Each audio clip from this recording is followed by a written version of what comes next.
जीवनामध्ये तुम्हाला मोटिवेशन, प्रेरणा का गरजेची असते? जळगावमध्ये दुसऱ्याच्या शेतामध्ये सालाने काम करणारा एक अडाणी बाप, दुसऱ्याच्या शेतामध्ये सालानं काम करणं काय असतं हे शेतकरी कुटुंबातील जे मुली असतील त्यांना माहीत असेल. ते शेतामध्ये वर्षभर काम करावं लागतं. काही भाग त्या ठिकाणी मालक त्या शेतकऱ्याला जो काम करतो त्याला मिळत असतो. हा शेतकरी अडाणी बाप दुसऱ्याच्या शेतामध्ये सालानं काम करतोय. त्याचं धोतर फाटलंय, त्याची चप्पल फाटलेली आहे. अतिशय त्या ठिकाणी काबाड कष्ट करून जगणारा हा बाप, परंतु त्या बापाची एक इच्छा आहे की माझ्या मुलानं शिकावं, माझ्या मुलानं समृद्ध जीवन जगावं. एक पेन, एक पुस्तक आणि एक लेखणी जगामध्ये बदल घडून आणू शकते. Education is the most powerful weapon in the world which can use to change your life. शिक्षण हे जगातलं सगळ्यात मोठं शस्त्र आहे की जे वापरून तुम्ही तुमचं जीवन बदलू शकता. त्या बापाला वाटतं माझ्या मुलानं शिकावं, म्हणून तो बाप मालकाकडे जातो. मालकांना म्हणतो, मालक मला माझ्या मुलाला शिकवायचंय. मालक म्हणतात, पोराला शिकून काय बॅरिस्टर करायचंय का काय? तो बाप घराकडे येतो, मुलांना सांगतो की मी मालकांना विचारलं की तुला शिकवायचंय. मालक म्हणतात, पोराला शिकून काय बॅरिस्टर करायचंय का काय? तो मुलगा पहिला शब्द लक्षात ठेवतो, बॅरिस्टर. त्या अडाणी शेतकरी असणारा बाप मुलाला घेऊन शाळेत जातो, मुख्याध्यापकासमोर उभा करतो आणि मुख्याध्यापकांना म्हणतो की या मुलाला मला शाळेत ऍडमिशन घ्यायचंय. त्यावेळेला तो मुख्याध्यापक त्या मुलाकडे बघतो, त्या शेतकरी बापाकडे बघतो आणि म्हणतोय, कार्ट्या नीट उभा राहा. तो मुलगा दुसरा शब्द लक्षात ठेवतोय, कार्ट. त्या मुलाचा त्या शाळेमध्ये प्रवेश होतो, तो अभ्यास करत असतोय, शाळा शिकत असतोय. त्या मुलासमोर दोन पर्याय आहेत. पहिला पर्याय आहे मुलांबरोबर फिरणं, फेसबुक वापरणं, इंस्टाग्राम वापरणं, स्नॅपचॅट वापरणं, मूवीला जाणं, इकडे तिकडे फिरणं. आणि दुसरा पर्याय आहे की फक्त अभ्यास करणं, कारण माझा बाप दुसऱ्याच्या शेतामध्ये सालानं काम करतोय, माझी आई माझ्यासाठी काम करते. पोरगा दुसरा पर्याय निवडतो, खूप अभ्यास करत असतो, खूप अभ्यास करत असतो. दोन शब्द त्या पोराच्या डोक्यामध्ये कायम असतात. पहिला शब्द बॅरिस्टर, दुसरा शब्द कार्ट. ते पोरगा अभ्यास करत करत करत पुढे जाऊन एमबीबीएस डॉक्टर बनतं. एमबीबीएस डॉक्टर बनल्यानंतर सुद्धा त्याला शांत बसता येत नाही.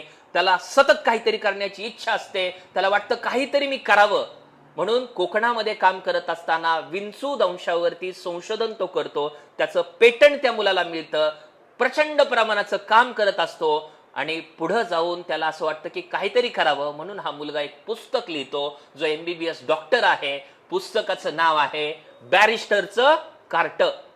हे पुस्तक लिहिल्यानंतर हा मुलगा लोकांमध्ये परिवर्तन करण्याचं काम करतोय, लोकांमध्ये मोटिवेशन देण्याचं काम करतोय. वैद्यकीय क्षेत्रामध्ये प्रचंड प्रमाणाचं काम करतायत आणि भारत सरकारकडून दिला जाणारा सर्वोच्च तिसरा पुरस्कार, पद्मश्री पुरस्कार, जळगावमध्ये ज्या शेतकरी बाप दुसऱ्याच्या शेतामध्ये सालानं कामाला आहे, प्रचंड प्रमाणाचं कष्ट ज्या शेतकरी बापानं केलंय, त्यांच्या मुलाला म्हणजे डॉक्टर हिम्मतराव बावस्कर यांना पद्मश्री पुरस्कार मिळतो. पुस्तकाचं नाव आहे बॅरिस्टरचं कार्टन, लेखकाचं नाव आहे डॉक्टर हिम्मतराव बावस्कर.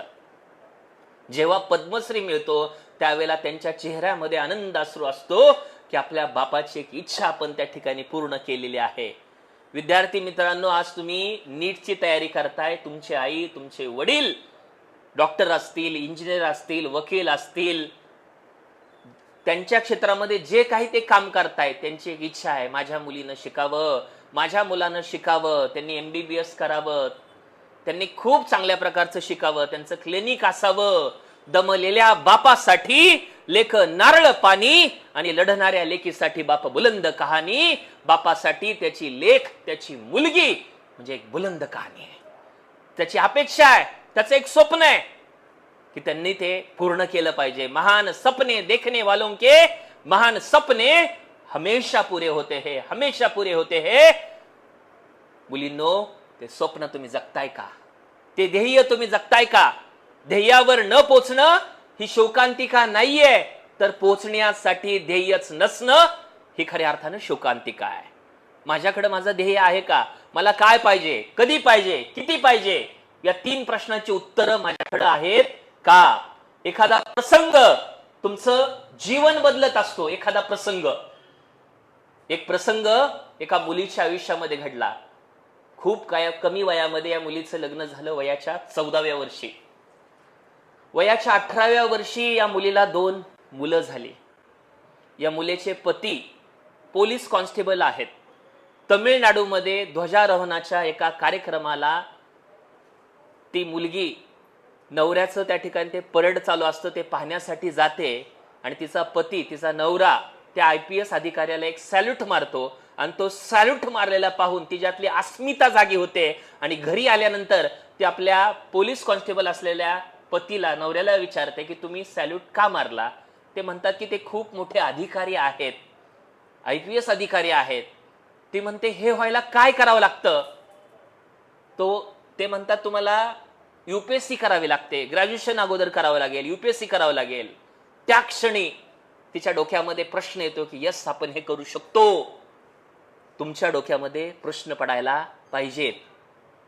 त्या मुलीनं 10वीचं शिक्षण पूर्ण करते, 12वीचं शिक्षण पूर्ण करते, पुढे जाऊन मुक्त विद्यापीठातून BA पूर्ण करते आणि पहिली परीक्षा UPSCची देतात, दुसरी परीक्षा देतात आणि तिसऱ्या प्रयत्नामध्ये N. अंबिका IPS अधिकारी बनतात.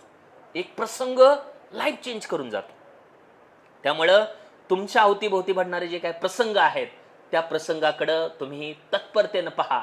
कुठली तरी एखादी घटना घडेल, तुमचं जीवन बदलून जाईल. बीड मधला मुलगा आहे, मुलाचं नाव आहे संतोष खाडे.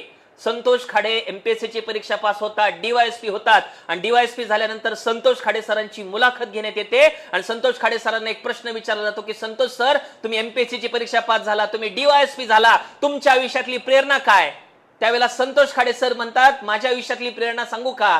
गेली 17 वर्ष झालं माझा बाप दुसऱ्याच्या शेतामध्ये कामाला जातोय, त्याच्या हातामध्ये कोयता आहे, तो सकाळच्या पहारी जातोय, दुपारी जातोय, संध्याकाळी जातोय, दुसऱ्याच्या शेतातला ऊस तोडतोय. ऊस तोडून तोडून तोडून माझ्या बापाच्या हाताला गट्टे पडलेत, बापाच्या हातातला कोयता आणि माझ्या आईच्या खांद्यावरचा ऊस ही माझ्या आयुष्यातली सर्वोच्च प्रेरणा आहे. ज्यावेळेला पुण्याला येतो, MPSCचा अभ्यास करत असतो, त्यावेळेला माझे मित्र इकडे तिकडे फिरत असतात. कोणी मूवी पाहायला जातं, कोणी इकडे जातं, कोणी तिकडे जातं, परंतु वाया गेलेला वेळ हा वाया गेलेल्या पैशापेक्षाही सगळ्यात जास्त वाईट आहे. ज्या वेळेला मी अभ्यासाला बसतो, जगाचा भूगोल अभ्यासतो, जगाचा इतिहास अभ्यास करतो, त्यावेळेला प्रत्येक पुस्तकाच्या पानावरती ऊस तोडणारा, काबाड कष्ट करणारा माझा बाप मला दिसतो, माझ्यासाठी दिवसभर काम करणारी माझी आई दिसते. विद्यार्थी मित्रांनो, तुमच्या माझ्या जीवनातलं सर्वोच्च मोटिवेशन कोण असेल तर तुमच्या माझ्या घरातली आई आणि तुमच्या माझ्या घरातला बाप ही सगळ्यात मोठी मोटिवेशन आहे. आई या शब्दाचा अर्थच आहे, म्हणजे आत्मा, नी म्हणजे ईश्वर. परमेश्वरानंतर त्याचं तयार केलेलं जगातलं सगळ्यात सुंदर व्यक्तिमत्व म्हणजे ती आई असते. ती स्वतः अंतयात्रा भोगते, जी तुमची माझी जीवन यात्रा सुरू करते ना, तिला आई म्हटलं जातं. प्रचंड प्रमाणाची मेहनत ती आई तुमच्या माझ्यासाठी करत असते. सकाळची ती लवकर उठते, डबा करून देते,